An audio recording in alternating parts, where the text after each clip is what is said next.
Bossing! Alright guys, what's up? So it's me again, Aldrin Almonte. Napakalakas ng aircon natin, no? So yun na nga mga kaibigan. Kamusta kayo? At meron lang akong i-share dito sa atin Triton. Kasi nung Sabado galing kami ng Mount Olis sa may Atok, Benguet, no? At meron lang ako sa inyong babalita dito sa Triton natin. Yung fuel consumption hindi pala fuel consumption. Gusto ko lang sa inyo sabihin na matipid itong ating Triton. Kung ikukumpara ko siya sa Hilux G ni Utol. Kasi yung Hilux G kasi ni Utol, medyo malakas sa diesel. Para sa amin dalawa, no. Hindi lang to dahil naka-Triton ako and naka Hilux si Utol. Hindi naman natin sinisiraan yung dalawa, no. May mapagkukumpara kasi tayong sasakyan, which is itong Triton na 2026 model, tapos yung Hilux ni Utol na 2025 model. So yun na nga, bumiyahe kami, sa madaling kwento, bumiyahe kami from Cainta Rizal to going to Atok, Benguet. Tinakbo namin ng 6 hours from dito sa may Vista Verde going to Atok. So bali nag-pass by lang kami sa may Baguio City. Kasi anong oras kami umalis dito around 11:30 or 11 PM ng Friday night, and then dumating kami Sabado mga bandang alas 4 sa may Atok na. 4:30 mga ganon, pa 5 na. So yung takbo namin pagkakit ng Baguio via Cannon Road, around ano lang yon, parang 60-70. Pagdating namin kasi hindi ko nakabisado, Halsema Highway, ano na lang siya, parang 35-40, ganon na lang yung takbuhan namin. So mabagal, mabanayad, tapos syempre akyatan. Ang tinakbo, balikan Cainta Rizal, Atok to Cainta Rizal is 600 plus kilometers. Kasama na po yung gala doon sa Baguio. Kasi nagstay pa kami sa Baguio. Doon kami natulog para Sunday uwi na kami. So ang ginastos natin sa gasolina is 2,900 pesos. Matipid talaga ang Triton, mga kaibigan. Yun lang yung masasabi ko. Hindi ako sure sa ibang pick up dyan na nasa market, like Ford, Isuzu, ano pa ba, yung sa Nissan, si Navara, ano pa ba yung isa, yung Mazda. Hindi ko sure kung matitipid yung mga yon, pero yun nga, kung ikukumpara ko siya sa Hilux tapos itong Triton, mas matipid si Triton kumpara kay Hilux. Alright, so panoorin nyo tong Mount Olis natin, mga kaibigan. Sa mga gustong pumunta, eto po, let's go.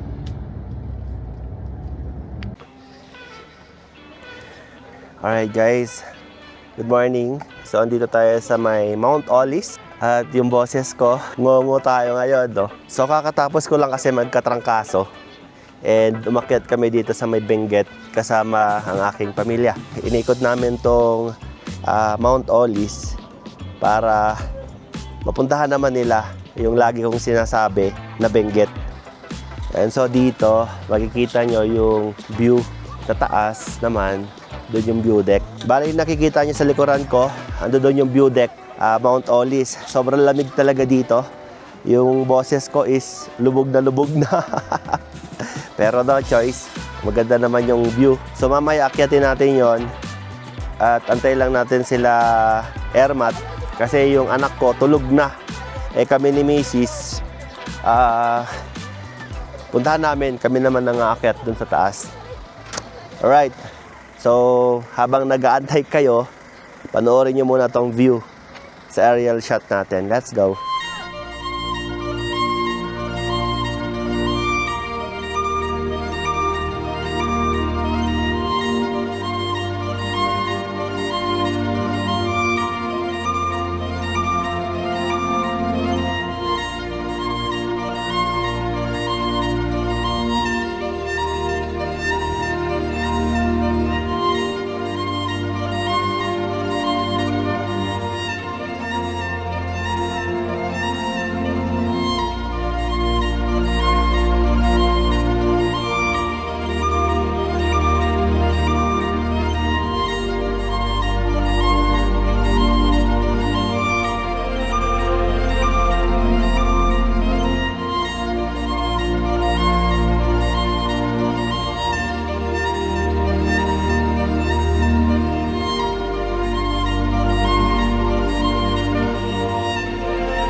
Hi guys, what's up? So, andito tayo sa Mount Olis ngayon. Binisita natin, no, kasi sobrang ganda talaga dito. Nakita ko dun sa video ni J4. And ngayon, experience natin yung view deck nila sa taas. Dami nagpapalipad ng drone. Nagpalipad na ako kanina, pero mamaya ulit pag alis natin. So, akyat lang muna tayo sa may view deck. Ayun yung view deck nila sa taas. Tapos dito naman, matatanaw mo yung rice terraces. Ganda rito. Let's go. Tapos itong nasa likuran natin, yan naman yung kanilang reception, mga souvenir shops. Tapos ito, pakita ko sa inyo itong bangin na to guys, no? Ayan, no? Wow! Solid! Akyat tayo kasi yung mga kasama ko nandun sa taas. Natulog kasi si Vito kanina. Ganda rito. Sobrang lamig. Hello po. Morning po. Tayo naman naakyat.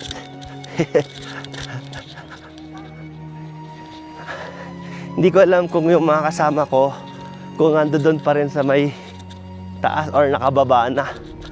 Grabe, ganda dito mga kaibigan. Yan o. Woo!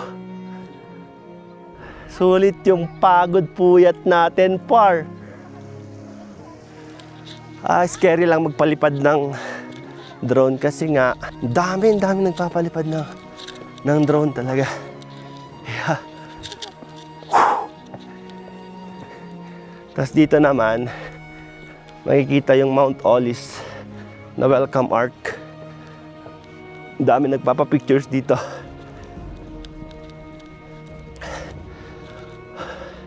Nakakahingal.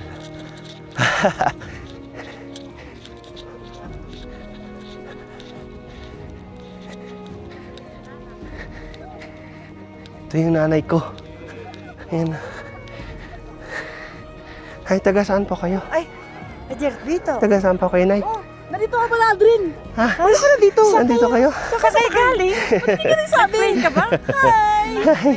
Saan sila Vito? Andun, tulog si Vito. Si Alaysa. Binabantayan si Vito. Kawawa naman. O sige, buta na namin. Marami ka bang pictures dyan? Nahilo pa. Nahilo ka? Pero gusto ko sumama sa ano eh. Saan? John. Dito? Hindi, sige. Yeah. Puntahan namin si Si Vito? O para si Alaysa naman umakyat. Hindi ba? Kay pictures lang daw kanya eh. Ha? Pictures lang ako. Ay, picture ka lang. Oo. Okay ka dun. At Vito. Si Vito. Si Vito? Hindi magpipicture ba yun? Tulog. Okay ka naman. Akyat mo na ako sa taas, ha? Sige. Sa sasakyan na. Okay. So, bababa na yung mga kasama ko. Ako na lang yung aakyat. Ito yung welcome arc. Yan. J4. Nakakapagod yung mga pinupuntahan mo, par.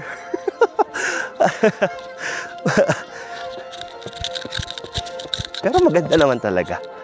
Solid. So, ito yung view deck.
Tama yung view deck.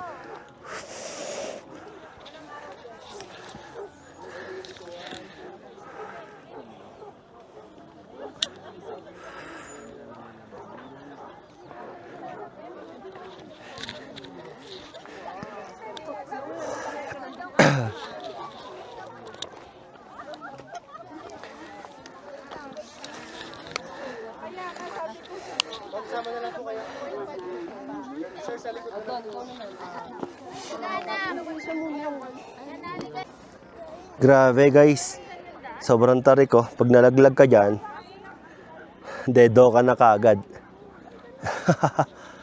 Wala ka ng kabuhay-buhay. Pero mukhang may mga pumupunta rito, kaya nila hinarangan to. Grabe ang taas oh.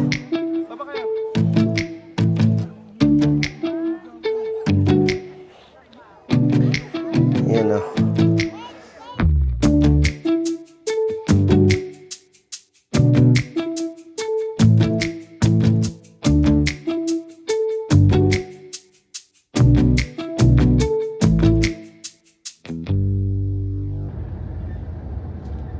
Ngayon, kung tatanungin nyo ako, mga kaibigan, about dito sa trip na to, kung ano ba yung best na oras na umalis ka ng Metro Manila, or kung galing man kayo ng Quezon City, Parañaque, or kung saan pa man kayo galing, basta't malayo, siguro guys, umalis kayo ng mga 11 or alas 10. Pero sa experience natin, mga kaibigan, mas magandang umalis kayo ng 11 ng Friday night, kung pupunta kayo doon ng weekend, 11 ng Friday night, then darating kayo ng Mount Olis ng mga alas 4, sabihin nyo na, or depende sa pagpapatakbo nyo, kung kaskasero kayo, di mas maaga pa doon.